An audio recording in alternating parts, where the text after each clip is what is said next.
आज हम बात करेंगे कि किस तरह हम बहुत जल्दी शतरंज या जिसे हम चेस कहते हैं खेलना सीख सकते हैं, वो भी 10 मिनट में। मैं आपको विश्वास दिलाता हूं कि ये सबसे सिंपलेस्ट मेथड है जिससे आप सिर्फ 10 मिनट में चेस को खेलना सीख जाएंगे। तो आइए हम शुरू करते हैं। सबसे पहले हम शुरुआत करते हैं चेस की बनावट से। बेसिकली चेस 64 स्क्वायर से बना हुआ है। ये जो आप देख रहे हैं ब्लैक एंड व्हाइट जो स्क्वायर्स हैं, ये 64 हैं, जिसमें से 32 ब्लैक हैं और 32 व्हाइट स्क्वायर्स हैं। जिस तरह की आप देख पा रहे हैं स्क्रीन पर, ये जो वर्टिकल लाइंस हैं इन्हें हम फाइल्स कहते हैं। ये जो हॉरिजॉन्टल लाइंस हैं इन्हें हम रैंक्स कहते हैं। और ये जो तिरछी लाइन है, ये आप देख रहे हैं इस तरीके से, कोई भी मूवमेंट अगर चेस में इस तरीके से होता है तो इसे हम डायगोनल मूवमेंट कहते हैं।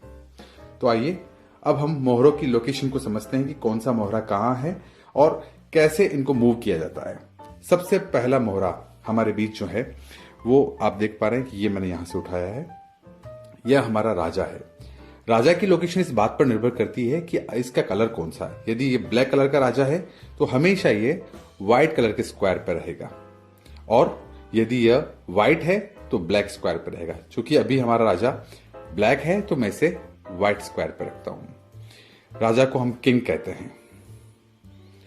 नेक्स्ट जो हमारे पास मोहरा है वह है हमारा वजीर, जिसे हम इंग्लिश में क्वीन भी कहते हैं।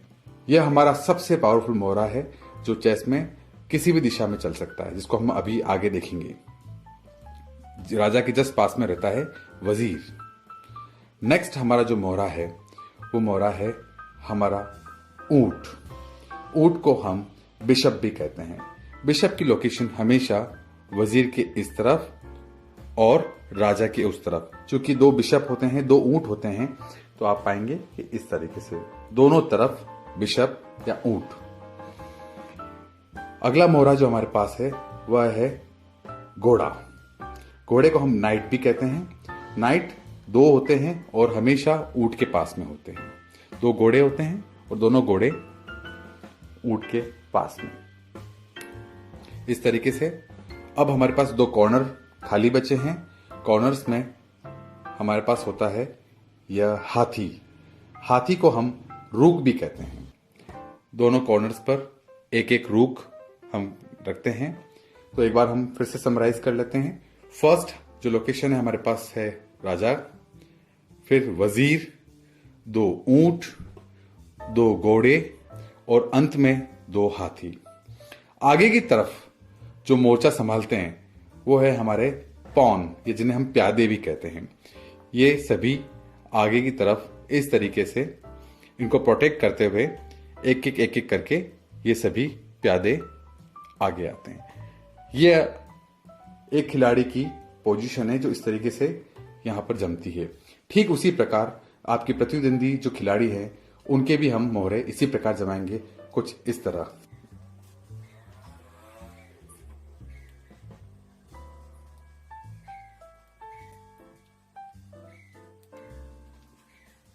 तो फ्रेंड्स, इस तरह हमारे दोनों खिलाड़ियों के मोहरे अपनी चाल चलने के लिए तैयार है।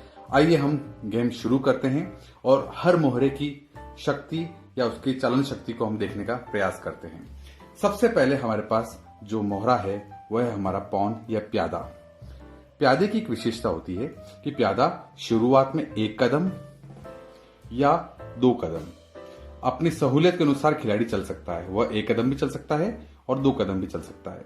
लेकिन जब सामने ओपोनेंट, सामने वाले खिलाड़ी का अगर प्यादा यहां पर है, कोई भी अगर मोहरा यहां रखा है, तो वह उसे कैप्चर नहीं कर सकता, इस तरीके से नहीं मार सकता। हमेशा प्यादा क्रॉस में ही मारेगा। ये इस तरीके से इसे मार सकता है और इसे बाहर कर सकता है, लेकिन आमने सामने नहीं। प्यादा किसी भी बड़े मोहरे को मार सकता है, लेकिन शर्त यह रहेगी कि वह क्रॉस में मार सकता है। और यदि एक और नियम, प्यादा चलता हुआ यदि इस तरह आगे तक अंतिम जो रैंक तक पहुंच जाता है तो वह आगे चलकर कुछ भी बन सकता है। मीन्स वहां पे स्थित किसी भी मोहरे का स्थान ले सकता है। यह ऊंट भी बन सकता है, घोड़ा भी बन सकता है और वह पुनः उसे जीवित कर सकता है। तो हमारा पूरा प्रयास यह होना चाहिए कि किसी भी तरीके से सामने वाले खिलाड़ी का मोहरा या जो प्यादा है वो यहां तक ना पहुंचे। हमारा अगला जो मोहरा है वह है हमारा हाथी, रुख। रुख की विशेषता होती है कि रुख सीधा भी चल सकता है और आड़ा भी चल सकता है, मीन्स वर्टिकली और हॉरिजॉन्टली। इस तरीके से रुख पूरा मूव कर सकता है। मैं उदाहरण से बताता हूं, यदि हमारा रुख यहां है और कोई भी प्यादा अगर यहां रखा है तो ये सीधा यहां से इसे मारकर बाहर कर सकता है, या यदि हमारा मोहरा यहां है और रुख हमारा यहां है तो इस तरीके से यहां आकर ये सीधा वर्टिकली भी इसे मार सकता है। ये हुआ रुख का मूवमेंट हाथी का। हमारा अगला प्यादा है घोड़ा। घोड़ा एकमात्र ऐसा मोहरा है जो किसी एक मोहरे के ऊपर से कूद सकता है। घोड़े का हमेशा मूवमेंट एल शेप में होता है। एल शेप का मतलब हमेशा 2.5 कदम चलता है। घोड़ा हमेशा 2.5 कदम किस प्रकार से चलेगा? 1, 2 और 2.5। जैसा कि मैंने बताया था एल बन गया है। मैं आपको एक अच्छे से एग्जाम्पल से क्लियर करता हूं। यदि सामने वाले प्रतिद्वंदी का मोहरा यहां इस तरीके से रखा है तो आप पाएंगे कि यह 1, 2 उसके बाद लेफ्ट या राइट एल बनाएगा। ये इस तरीके से इसे यहां से इसे मार देगा और 2.5 कदम चल देगा। तो घोड़े का जो मूवमेंट होता है वो आगे पीछे दाएं बाएं कहीं पर भी चारों तरफ 2.5 कदम चल सकता है। हमारा अगला जो मोहरा है वह है ऊंट। ऊंट का जो मूवमेंट होता है वह हमेशा डायगोनल होता है, मीन्स ऊंट ब्लैक से ब्लैक, अगर ब्लैक स्क्वायर पर है तो ब्लैक से ब्लैक पर कहीं पर भी इसे चाल को चल सकता है। उदाहरण के तौर पर अगर यदि हमारा अपोनेंट का जो मोहरा है वो यहां रखा हुआ है तो ऊंट तिरछा चलता हुआ इसको यहां मार सकता है। ऊंट कहीं पर भी ब्लैक से ब्लैक सिर्फ तिरछा ही चलेगा, ऊंट कभी भी सीधा या हॉरिजॉन्टली या वर्टिकली नहीं चल पाएगा। तो ऊंट की विशेषता है तिरछी चाल। हमारा अगला जो मोहरा है वह है सबसे पावरफुल, सबसे ज्यादा ताकतवर मोहरा, वह है हमारा वजीर। कहते हैं कि वजीर इस पूरे चेस की जान होती है। वजीर की विशेषता होती है कि वजीर किसी भी दिशा में चल सकता है, हॉरिजॉन्टली, वर्टिकली और डायगोनली। कहीं पर भी किसी भी तरीके के मूवमेंट को इसको परफॉर्म कर सकता है। यदि कोई हमारे पास मोहरा यहां है तो उसे ऐसे भी मार सकता है। यदि कोई मोहरा इस जगह है तो वह उसे ऐसे भी मार सकता है, और कोई मोहरा यदि तिरछा रखा है तो इस प्रकार ऐसे भी मार सकता है। तो वजीर किसी भी दिशा में आगे पीछे चल सकता है। एक और विशेषता मैं बताना चाहूंगा हमारे राजा की। अंत में जो सबसे महत्वपूर्ण किरदार है वो राजा है। कहने को तो राजा है, लेकिन इसकी एक लिमिटेशन है कि राजा सिर्फ 1 कदम चल सकता है। आगे पीछे दाएं बाएं कहीं पर भी जहां जिस स्क्वायर में स्थित है उसके चारों तरफ ये सिर्फ 1 कदम ही चल सकता है।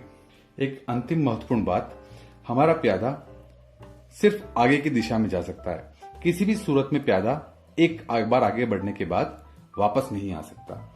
बाकी सारे पीछे जितने भी मोहरे हैं वो आगे पीछे कितनी भी बार आप मूव कर सकते हैं, लेकिन प्यादा सिर्फ आगे की दिशा में ही जाएगा।